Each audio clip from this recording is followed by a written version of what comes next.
7th and 8th grade, it is good to be with you again. Now, last week was challenging, and you all did a phenomenal job filling out our overview. But not only that, I saw some stellar interaction with the Islamic artifacts.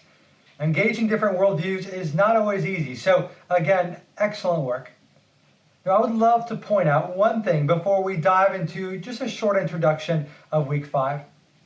Now, we are all teenagers, we're Westerners, and actually because we are humans, we have the tendency to have one type of response to things that are different, including worldviews. We'll often try to say that something is strange or weird, or kind of put things in that category. But if that is our only response, we will have unknowingly added a negative label to whatever we are encountering. Let me give you an example that has everything to do with fish. Growing up in a country that bordered the North Sea, I grew up eating all kinds of fish. I can highly recommend all of them to you, but one of them you might find slightly different to down, and that would be herring. In the Netherlands, they skin this raw herring, they chop off its head, and when it's still raw, they hold it by its tail and just swallow it. Now, we took a bunch of college students to one of the fish stands on the market during our missions trip, and some of them thought that it was way too gross to give it a try. Now, that's okay with fish finding something weird, but when we encounter another worldview, we may need to bite our tongue a bit. Remember what our first step to engage another worldview is? That's to recognize our own bias. After that, we can lovingly interact with people and ideas, even if they are very different than our context.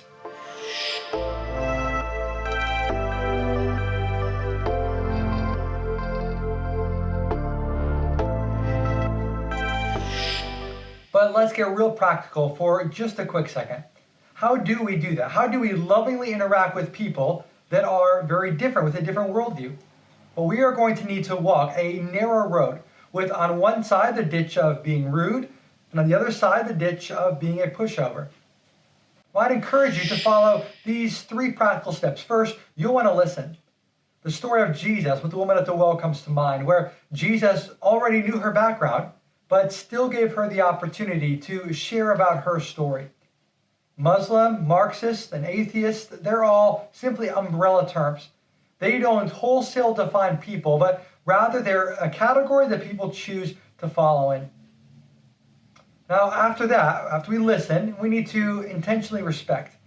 Well, that must happen in person, but it also needs to happen as we interact with their material and content throughout our learning. We know that Hinduism does not even closely align with truth. However, Hinduism has been around for over 4,000 years and has over 900 million followers.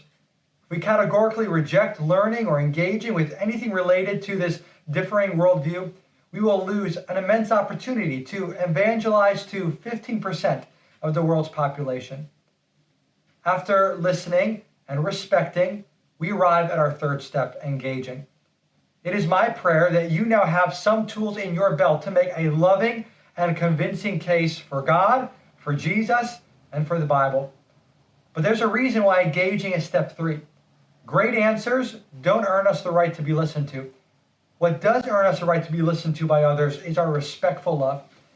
As a missionary to over 1,000 different cultures in New York City once said, if we don't respectfully listen to people from different backgrounds, how will we ever think that they will listen to us?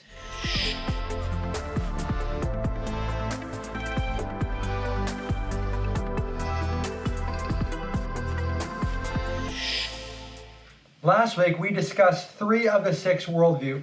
And after looking at Christianity, Islam, and New Spirituality, we will spend this week diving into secularism, Marxism, and postmodernism. Now, there's a reason why last week we covered what we did.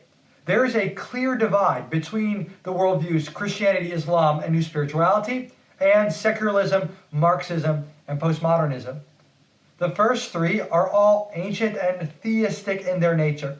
They were started well over 1,000 years ago and are based on one central belief about something that represents a God, theistic. In this week, week 3, we'll be focusing on secularism, Marxism, postmodernism, and they're all relatively new to the world stage. And they are focused not on a God, but on an individual. Now, we call this humanistic. It sounds complicated, no worries. We will spend time talking through this throughout the next few videos. Now, until we get there, perhaps one example is helpful. Every worldview is kind of like our solar system. Our Earth is centered around the sun, and that sun defines the Earth's course, the Earth's climate, and actually the entire rhythm of our life, from our alarm clock to the outdoor ice hockey rink. The theistic worldviews have God at the center of their understanding of the world around them. That idea of a God is the sun, or the God being by whose light they interpret all things through. In the three humanistic worldviews, mankind is at the center of their understanding of the world, and because mankind is sinful at its core, that will lead to all kinds of problems that we'll discuss later on this week. As we continue journeying through the constellations of worldviews that are present in our world, we need to remind ourselves of the importance of being grounded in what is true. Just like a sailor would not go on a trip without his or her compass, we need to keep our focus on the eternal truth of God's Word. This week we will observe some different ways of thinking that will push us in our ability to listen and respect and engage with other worldviews. And as we process through this, if you have a question, don't hesitate to reach out.